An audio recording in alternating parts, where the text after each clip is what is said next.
All right, Shalom. I want to start off with giving all praise, honor, and glory to Yahweh Bashem Yahushai, double honor to the apostles and elders, great millstone, peace and salutations to the hopefully elect, coming at you with another lesson to the spirit and power of Yahweh Bashem Yahushai. I want to start out the book of 2nd Ezra, chapter 4.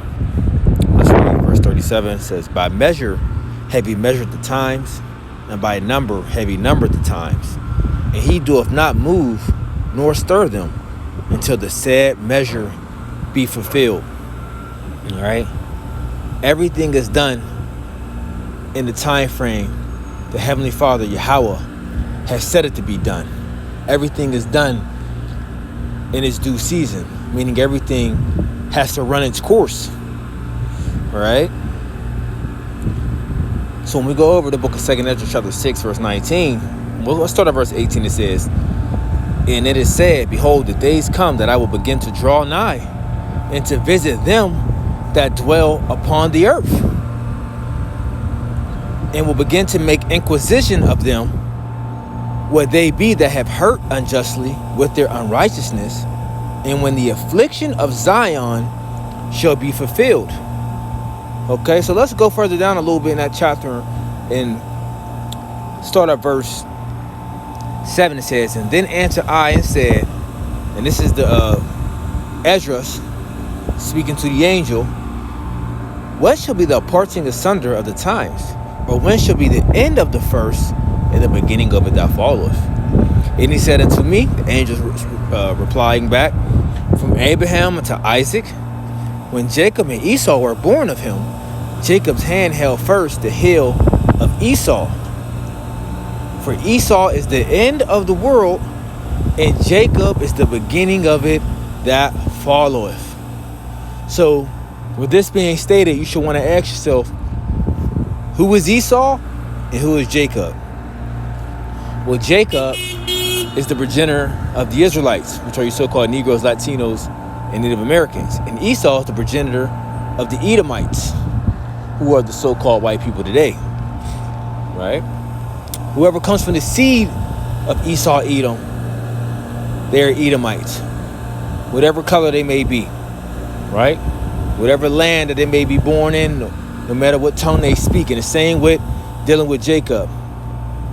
If you're an Israelite, if you come from the seed of Abraham, Isaac, and Jacob, you're an Israelite, no matter what complexion you are, no matter what land you were born in, or whatever language you may speak, you're an Israelite by seed. Okay, by seed. I wanted to throw that out there. But going back, verse 9 again, it says, "For Esau is the end of the world, and Jacob is the beginning of it that followeth." So everything is being done, or everything is set in its due time. Now we know Esau, Edom, him being the end of the world, and we know at the end, Yahweh Shai, who the world calls Jesus Christ, is when he's going to make his return, right? So now when we read verse 19 again, let's read verse 18 again. It says, "And it is said, Behold, the days come that I will begin to draw nigh and to visit them that dwell upon the earth, and will begin to make inquisition of them." Now, when you go into this word inquisition, it goes into a questioning or investigation. Okay? And when you go into the word, you just type it in, it will give you definition. It will give you a period of prolonged or intensive questioning or investigation. And guess what? Right now, he's being investigated. All right? He is being questioned. Who is questioning him? The prophets, the men of the Lord. All right? See, he has made up all these different alibis, but they don't add up. See, he has been able to deceive the world, but through the spirit and power of Yahweh Bashem Yahushai, as his skirt has been lifted, as he's being revealed, he can't deceive us. He can't just tell us he was somewhere at 10 o'clock. Okay, and he was with this person and he was that person. And then when they get brought in, they got a whole different story. No. So what will we tell him? Your alibi doesn't match. Okay? So we're going to try this again. So he's being, right through the spirit, he's being investigated. When the other spiritual hand look at it is what? We are a witness against him. We are a witness against him. Verse 19, and will begin to make inquisition of them what they be that have hurt unjustly with their unrighteousness. And that's all he is about. He is unjust and he is unrighteous. Okay? All his works are unrighteous. What the scriptures say? Behold, his soul which is lifted up in him is not upright. It's not upright in him. So this is who this is dealing with. And when the affliction of Zion shall be fulfilled. So when is our affliction going to be up? Well, when his devils took out of power. When Yahushua becomes King of Kings, Lords of Lords. Because all this is going to be happening simultaneously.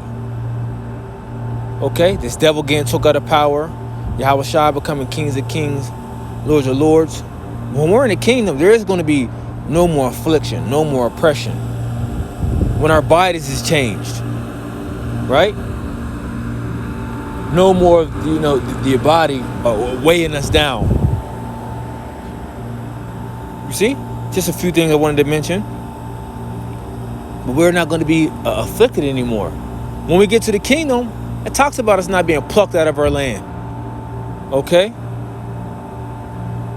These things are not going to be. So the affliction of Zion, hey, it's about to be fulfilled. We're coming to that time. You see? But it was all set up for the time that the Lord wanted to set it up to be. And it will be what? All these things will start to take place when this devil was to rule. Okay? When he was to rule in his wickedness, in his final, rulership of the heathen. Because he's the last heathen to rule with this little season that he has. All right. Verse 20, and when the world that shall begin to vanish away shall be finished, then will I show these tokens, which are the meaning signs. The book shall be opened before the firmament, and they shall see all together. And the children of a year old shall speak with their voices. The woman with child shall bring forth untimely children of 3 or 4 months old, and they shall live and be raised up. And this is what you see happening around the earth. Okay, you have a lot of, you're seeing a lot of this more and more of, women bringing forth children, and at these very young ages, you have the premature births, them children being raised, and also at a very young age, you have children speaking, not fluently, but speaking enough where it's like, wow, that's amazing. But point still standing is everything is happening at its set time. All right. Oh, so I mentioned, let's get this. 2 witnesses. I mentioned of us being that witness against this devil. The book of Deuteronomy chapter 17 verse 6. At the mouth of 2 witnesses or 3 witnesses shall he that is worthy of death be put to death. But at the mouth of 1 witness he shall not be put to death. Oh, and he's worthy. He's worthy. His judgment is punishable by death. All right? His ass is on the stand. And they call in the first witness. They call in the second witness. And they get our testimony. All right? Because he's guilty. He's guilty. And he's going to get charged. And like I said, his judgment is just going to be the sword. His judgment is where him and his people, after the 1,000 years of captivity, are going to be what? Are going to be stubble. The book of Revelation, chapter 11, verse 3. And I will give power unto my 2 witnesses, to the southern and northern kingdom, and they shall prophesy prophesy 1,203 days clothed in sackcloth. You see? And that's what the two witnesses are doing. And he's hurt. He's hurt. Okay? Spiritual aspect, we in witness protection.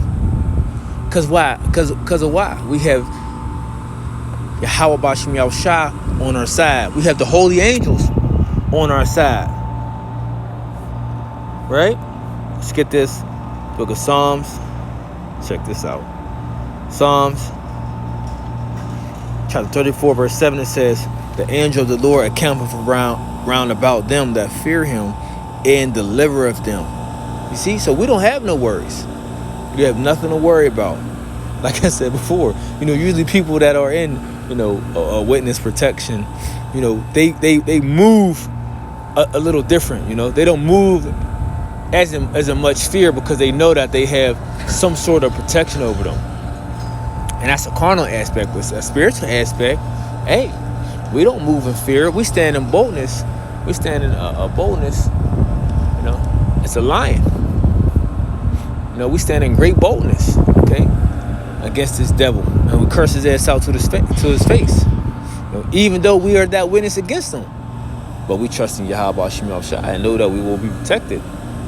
Okay, of us being that true, faithful witness, so to speak. Okay, and in due time, this devil is about to get thrown out of power, and he's about to be charged. Okay, he's about to be charged and made guilty, or he's going to be charged, and he's going to be guilty, and he's going to be what? Brought down low, and he's going to be put in chains. That's where he's going. So I thought I'd just touch on that through the Spirit. Lord willing, hope is edifying. Until next time, I want to say shalom.